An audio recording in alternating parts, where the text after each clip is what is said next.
Hello friends, Saturday ரெசிபீஸில் இன்றைக்கி நம்ம பார்க்க போகிற ரெசிபி மோர் குழம்பு. ஈஸி அண்ட் டேஸ்டியான ஒரு ரெசிபி.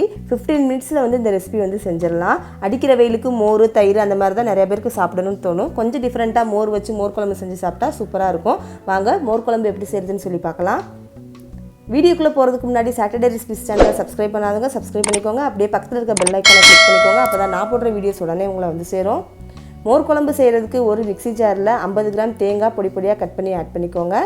6 பல் பூண்டு, நான் சின்ன பல்லாக இருக்கனால 6 பல் ஆட் பண்ணியிருக்கேன். பெருசாக இருந்தால் 3 பல் ஆட் பண்ணால் போதும். 2 பச்சை மிளகாய், 1 கொத்து கருவேப்பிலை, 1 டேபிள் ஸ்பூன் ஜீரகம், 1/2 டேபிள் ஸ்பூன் மஞ்சள் தூள். இதில் நல்லா தண்ணி ஊற்றி திக்காக அரைச்சி எடுத்துக்கோங்க. நைஸாக இருக்கணும். தேங்காய் திரள் திரளாக இருக்கக்கூடாது. அப்போ தான் குழம்பு திக்காக கிடைக்கும். இப்போ குழம்பு ரெடி பண்ணிடலாம். நான் இன்றைக்கி குழம்பு மண்சட்டியில் தான் செய்ய போகிறேன்.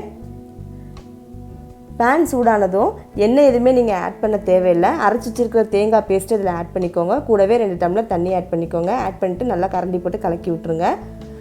ஒரு 3 மினிட்ஸில் இது கொதி வர ஆரம்பிச்சிரும். இந்த மாதிரி கொதி வர ஆரம்பித்தோடனே கரண்டி போட்டு இதை நல்லா மிக்ஸ் பண்ணி விடுங்க. பொங்கி கீழே வடியக்கூடாது.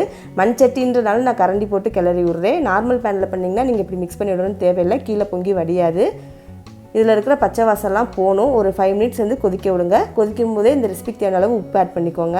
இது கொதிக்கும் போதே நல்ல ஃப்ளேவர் வீட்டுக்குள்ளே கிடைக்கும். சூப்பராக இருக்கும். இப்போ பச்சை வாசம்லாம் போனதுக்கப்புறம் ஒரு 5 மினிட்ஸில் அடுப்பை ஆஃப் பண்ணிவிட்டு 2 மினிட்ஸ் கழித்து நான் 250 ml தயிரை நல்லா மோராக கடைஞ்சி எடுத்து வச்சுருக்கேன். இதை அதில் ஆட் பண்ணிடலாம். அடுப்பை ஆஃப் பண்ணதுக்கப்புறம் தான் மோர் ஆட் பண்ணணும். கூடவே 1/4 டீஸ்பூன் பெருங்காயத்தூள், கொஞ்சோண்டு மல்லித்தலை தூவி விட்டு மிக்ஸ் பண்ணி விட்டுக்கோங்க. இப்போ நம்ம தாளிச்சிடலாம். பேன் சூடானதும் 25 ml எண்ணெய் ஆட் பண்ணிக்கோங்க. எண்ணெய் காஞ்சதும் 1 டேபிள் ஸ்பூன் கடுகு, 1/2 டேபிள் ஸ்பூன் உளுந்து, 5 வரமிளகா, 1 கொத்து கருவேப்பிலை, 1/2 டேபிள் ஸ்பூன் பெருங்காயத்தூள். இது எல்லாத்தையும் தாளிச்சிட்டு நம்ம செஞ்சு வச்சுருக்கிற மோர் குழம்புல இதை ஆட் பண்ணிடலாம். ஆட் பண்ணிவிட்டு நல்லா மிக்ஸ் பண்ணி விட்டுருங்க. அவ்வளோதாங்க, சுவையான மோர் குழம்பு ரெடி ஆயிடுச்சு. 15 மினிட்ஸில் இந்த ரெசிபி செஞ்சிடலாம்.